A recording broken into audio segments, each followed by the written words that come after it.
Hello my dear, आज के simple classes में आपका वेलकम, मोस्ट वेलकम। और टुडे थोड़ा समय ज़्यादा लग गया ड्यू टू बिजनेस, व्यस्तता के कारण, but today I have come and let us start our favourite programme GK, GS and CA का डेली डोज। इसका नाम ही डेली डोज है। डेली तो नहीं लाता हूं, बट डेली की न्यूज जरूर लाता हूं, ओके, जो आपके एग्जाम में बहुत इंपॉर्टेंट होती है। फर्स्ट क्वेश्चन टुडे, भारत में पहले नोबेल पुरस्कार प्राप्त करता कौन है? ए में है मदर टेरेसा, बी में है रविन्द्रनाथ टैगोर, और ये सी में है, बी में है सीवी रमन, डी में है Abhijit Banerjee. Right answer is Rabindranath Tagore ji. ये भारत के ही नहीं, एशिया के फर्स्ट व्यक्ति हैं जिनको साहित्य का नोबेल पुरस्कार दिया गया था। 1913 में इनकी पुस्तक गीतांजलि, जो इन्होंने बांग्ला भाषा में लिखी थी, और जिसका जो फॉरवर्ड होता है, प्रस्तावना एक तरह से W.B. ईट्स ने लिखा था, विलियम बटलर ईट्स ने। और ये एशिया के पहले व्यक्ति थे जिनको साहित्य में नोबेल पुरस्कार मिला था। याद रखिएगा रविन्द्रनाथ टैगोर जी को, ठीक है, जिन्होंने शांति निकेतन की स्थापना किया था। अंडरस्टैंड? तो आज हम लोग नोबेल के पुरस्कार के बारे में आपको बेसिक जानकारी बता ही देते हैं। ओके, नोबेल पुरस्कार देखिए, नोबेल पुरस्कार की जो राशि होती 8 मिलियन स्वीडिश क्रोनर होती है, जो लगभग 5,92,00,000 के बराबर है। बहुत बड़ी राशि है। शायद ही दुनिया का सबसे ज्यादा धन प्राइज मनी वाला ये पुरस्कार है नोबेल पुरस्कार, और सम्मान भी उतना देता है, पैसा भी उतना ही देता है। कौन? नोबेल। अल्फ्रेड नोबेल एक महान वैज्ञानिक थे। 1901 में यह स्थापित किया गया था। उन्होंने पूरे जीवन की कमाई, क्योंकि उन्होंने शादी विवाह नहीं किया था, पूरे जीवन की जितनी भी कमाई थी, अल्फ्रेड नोबेल साहब ने पूरा अपना वसीयत लिख दिया था कि मेरे मरने के बाद विश्व शांति के लिए पुरस्कार दिए जाएं। और 1866 में इन्हीं अल्फ्रेड नोबेल साहब ने डायनामाइट का क्या किया था? आविष्कार किया था। दरअसल इसकी कहानी थोड़ा सा यूं है कि जब अल्फ्रेड नोबेल साहब नहीं मरे थे, मतलब उनके जैसा कोई व्यक्ति मर गया था, या कहते हैं उन्हीं के भाई मर गए थे, तो किसी न्यूज़पेपर ने, अब चाहे उनके भाई रहे, उनकी शक्ल जैसा, शायद बताते हैं उनके भाई ही शायद थे जो मरे, और न्यूज़पेपर में एक लाइन निकली, the killer are destroyed of the world diet, माने दुनिया का विध्वंसकर्ता की मौत हो गई। और जब उन्होंने अगले दिन न्यूज़पेपर पढ़ा तो उनको बड़ा शॉक्ड लगा, अल्फ्रेड नोबेल साहब को। उनको लगा कि ये क्या है, क्योंकि उन्होंने डायनामाइट की आविष्कार किया था, और डायनामाइट से जानते हैं किसी भी चीज को उड़ा करके नष्ट किया जा सकता है। तो उन्होंने सोचा यार कि मेरे जाने के बाद मुझे दुनिया इस रूप में याद रखेगी। डायनामाइट माने दुनिया का डिस्ट्रॉयर और दुनिया का किलर कहेगी, मुझे किलर ऑफ द वर्ल्ड में कहलाऊंगा। फिर उन्होंने अपने जीवन भर की कमाई को से ये पुरस्कार की शुरुआत की थी। ये 6 क्षेत्रों में दिया जाता है।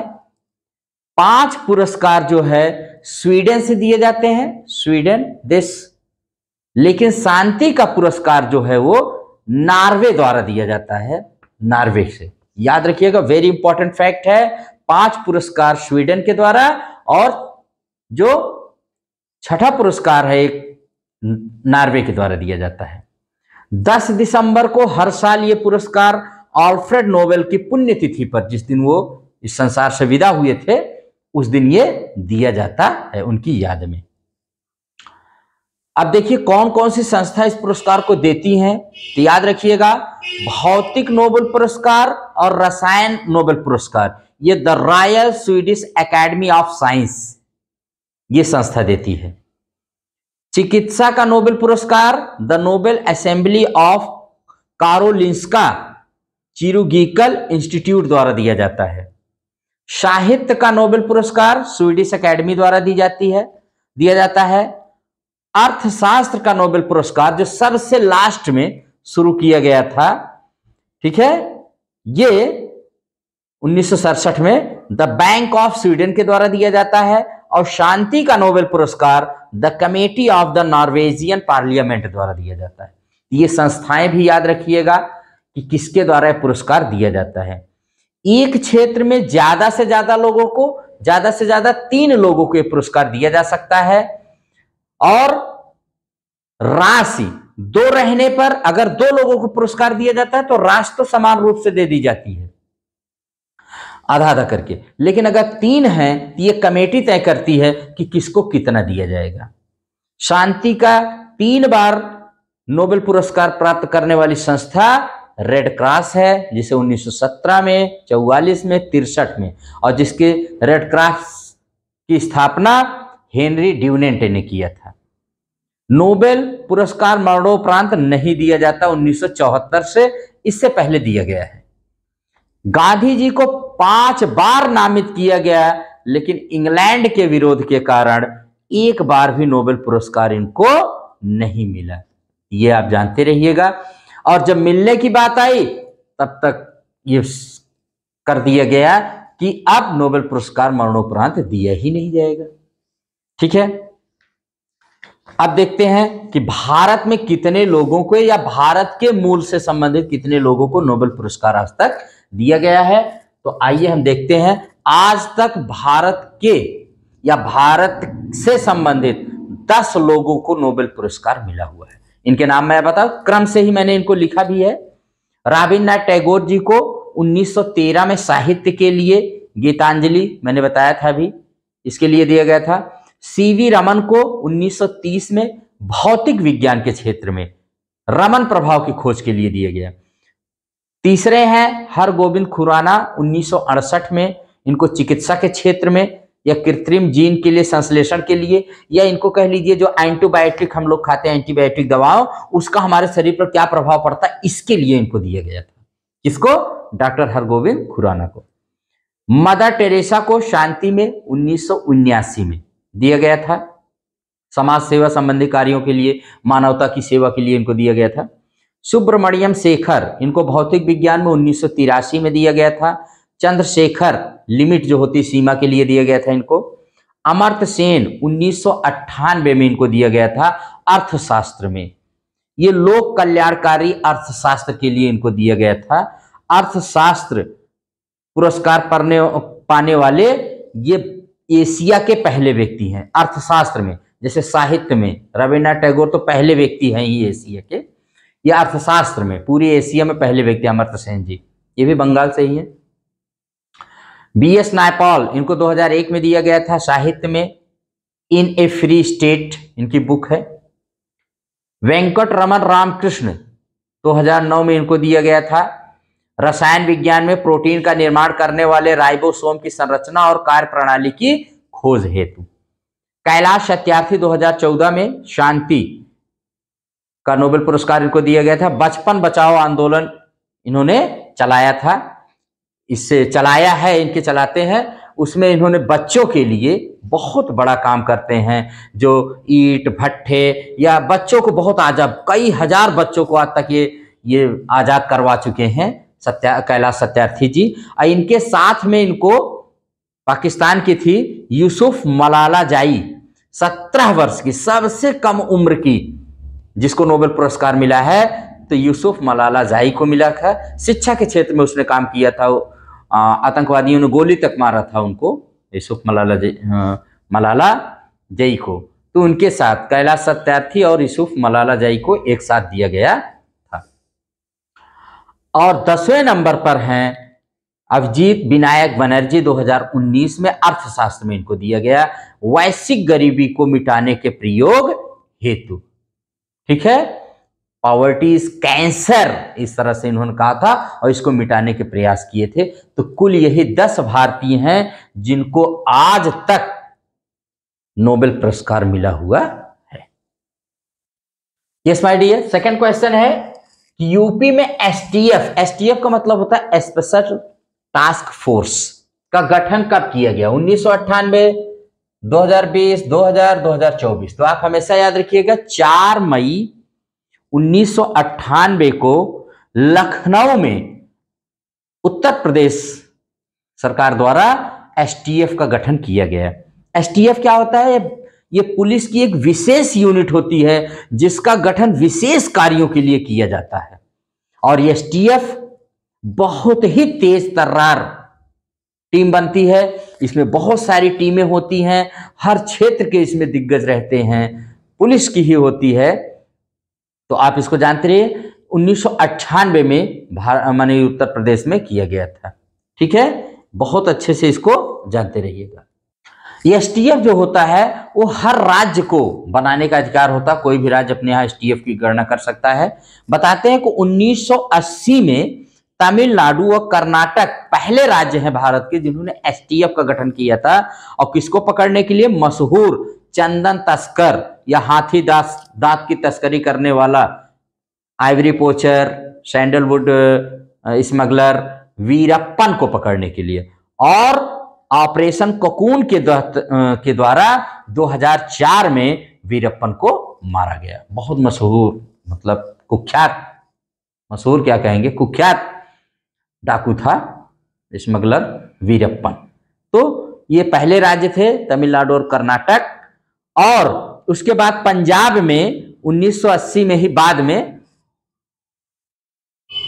इंसर्जेंसी माने जो होता है बाहर से जो हमारे यहाँ आतंकवादी आते हैं या जो हमारे यहाँ घुसते हैं उनको रोकने के लिए पंजाब में किया गया था। और फिर उसके बाद 1998 में उत्तर प्रदेश में माफियाओं का राज समाप्त करने के लिए किया गया था एसटीएफ का गठन। एसटीएफ बहुत ही तेज तर्रार होती है। अभी हमारे यहाँ के मुख्यमंत्री योगी जी ने जो पुलिस की जो वैकेंसी आई थी 17 और 18 फरवरी 2024 को, जिसकी लिखित परीक्षा हुई थी पुलिस कांस्टेबल की, उस परीक्षा को लिखित परीक्षा को निरस्त करते हुए इसकी पूरी जांच एसटीएफ को दे दिया। और अब देखना कि एसटीएफ एक एक लोगों को पकड़ेगी जरूर और पकड़ करके सजा दिलवाने का काम करेगी। हाँ, यूपी एसटीएफ को वीरता के लिए भारत के राष्ट्रपति से 81 पुलिस पदक और विशिष्ट वीरता कार्यों के लिए 60 अधिकारियों को आउट ऑफ टर्न पदोन्नति दी गई है। 81 बार इसको सम्मानित किया गया इस टीम को, एसटीएफ को। इसके बहुत बड़े अधिकारी जो होते हैं वो इसका संचालन करते हैं और बहुत अच्छे से एसटीएफ वर्क करती है। इसको जानते रहिए, एसटीएफ के बारे में ये जानकारी थी। Yes my dear, next question है कि सतलुज नदी का पुराना नाम क्या है? ए में है सतुद्री, बी में है बिपाशा, सी में है वितस्ता, डी में है Sadanira. Right answer is Satudri. Shatudri जो है ये सतलुज नदी का पुराना नाम है। आपको पता होना चाहिए माय डियर स्टूडेंट्स कि जो हमारे देश की नदियां होती हैं स्पेशली ऋग्वैदिक कालीन नदियां, क्योंकि ऋग्वेद तो बहुत पुराना, सबसे पुराना वेद है। और ऋग्वेद में जो नदियां हैं, जो नाम हैं, आज वो उस रूप में नहीं है, कहने के मतलब। तो वहां उस समय जो नदियां थी उनके नाम आज बदले हुए हैं। ये हर क्वेश्चन में, हर प्रकार के कॉम्पिटिटिव एग्जाम में इस प्रकार के क्वेश्चन बनते हैं, चाहे वो शहर हो, स्थान हो या नदियां हो, जिनके नाम बदल दिए जाते हैं वो अक्सर आपसे पूछे जाते हैं। तो आइए आज देखते हैं कुछ नदियों के पुराने नाम। तो जैसे सतलुज का पुराना नाम सतुद्री था, वैसे ही ऋग्वैदिक कालीन नदियां मैं बता दे रहा हूं। वितस्ता, वितस्ता को आज हम झेलम नदी कहते हैं। विपाशा, विपाशा को आज हम व्यास कहते हैं। दृशद्वती या दृशध्वती, आज इसी को घग्घर या चौतांग नदी कहा जाता है। कृभु, कृभु को आज हम लोग कुर्रम नदी कहते हैं। और कुभा, कुभा को आज हम लोग काबुल, काबुल नदी जो अफगानिस्तान में जिसकी राजधानी इसी नदी पर है। शदानीरा, शदानीरा को आज हम लोग गंडक नदी कहते हैं। अस्किनी, अस्किनी को आज हम लोग चिनाब नदी कहते हैं। और गोमल, गोमल को ही आज हम लोग गोमती कहते हैं। इसका पुराना नाम आदि गंगा भी इसे कहा जाता है, ये भी जानते रहिएगा। सिंधु, सिंधु को आज हम लोग सिंध नदी कहते हैं। और सरस्वती, सरस्वती को आज घग्घर नदी कहा जाता है, जो विलुप्त सी हो गई है हमारे देश में। सुषमा, सुषमा को आज सोहन नदी कहा जाता है, और सुवास्तु को आज स्वात नदी कहते हैं। ये प्रमुख नदियां हैं। इनमें से हर बार हर एग्जाम में एक न एक क्वेश्चन किसी न किसी नदी से आपसे बनता ही रहता है, तो आप इसको अच्छे से अपने दिमाग में डाल लीजिए। नदियों के पुराने नाम जो ऋग्वेद में थे, प्राचीन भारत में थे, उनको अच्छे से लर्न कर लीजिए, ठीक है।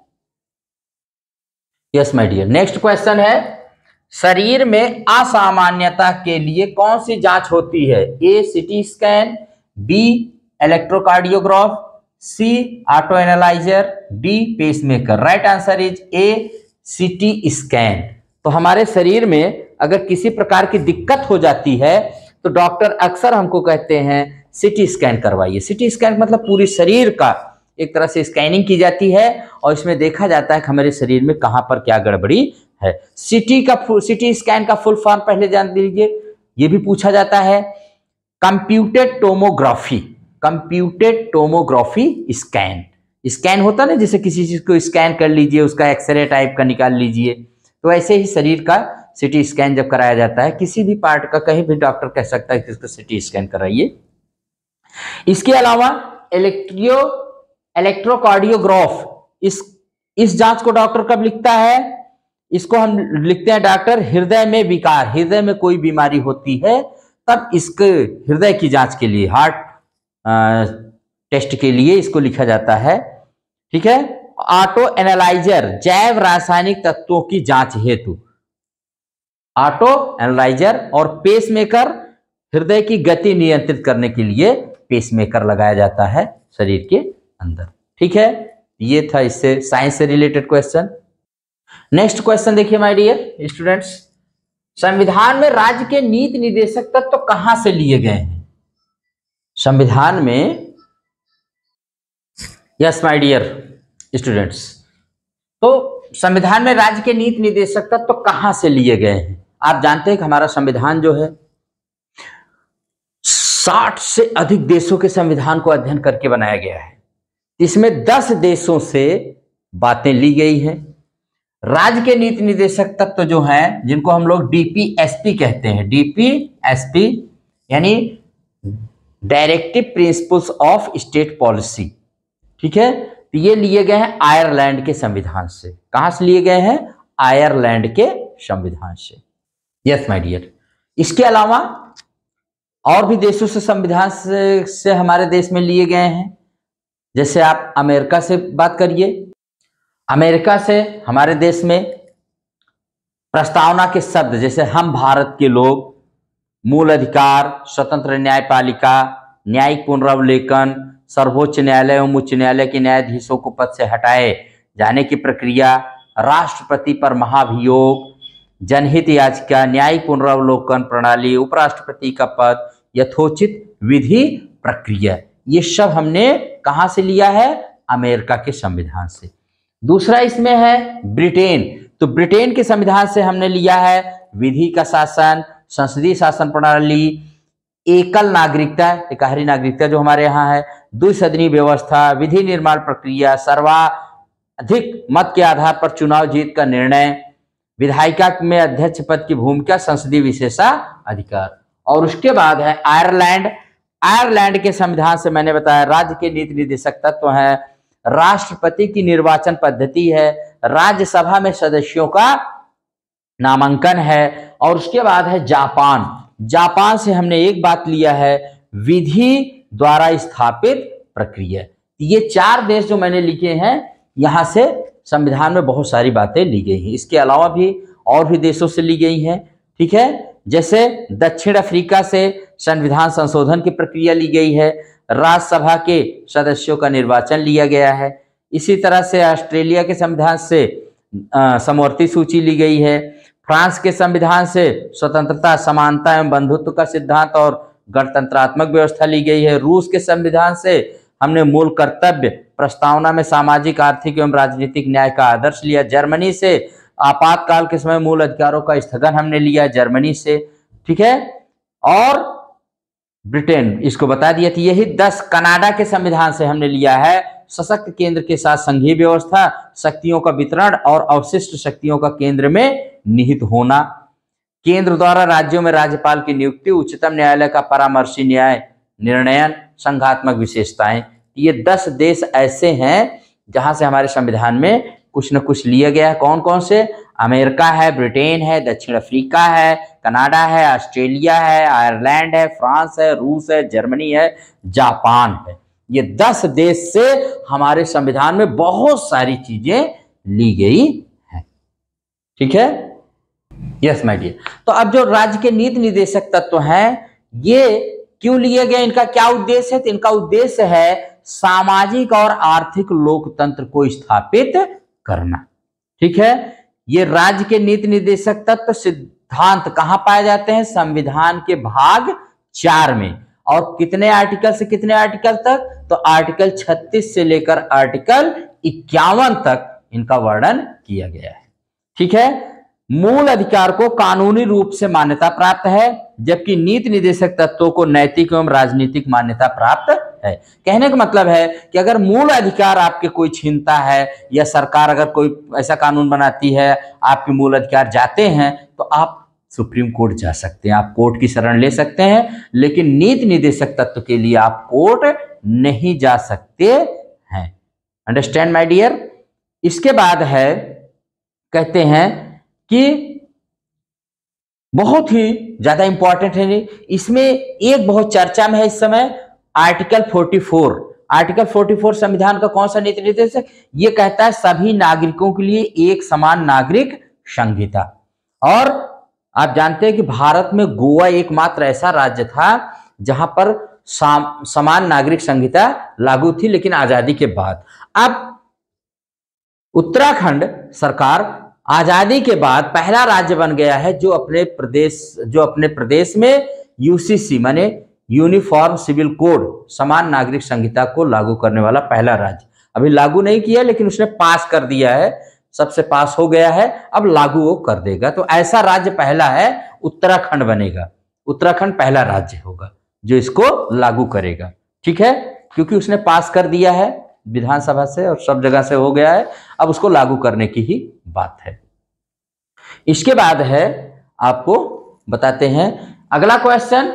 नेक्स्ट है, इंडिया एनर्जी वीक 2024 का आयोजन अभी कहां किया गया? तो उसको जानते रहिए, गोवा में किया गया है। बी में है कर्नाटक, सी में है तमिलनाडु, डी में है केरल। तो गोवा की राजधानी है भाई पणजी, जो मांडवी नदी के किनारे है। इंडिया एनर्जी वीक बहुत इंपॉर्टेंट है, इसमें भारत के एनर्जी के बारे में, ऊर्जा की जरूरत हमारी आपकी बढ़ी रही है। ज्यों ज्यों हम लोग और आगे जाएंगे, ऊर्जा की जरूरतें बढ़ती ही चली जाएंगी।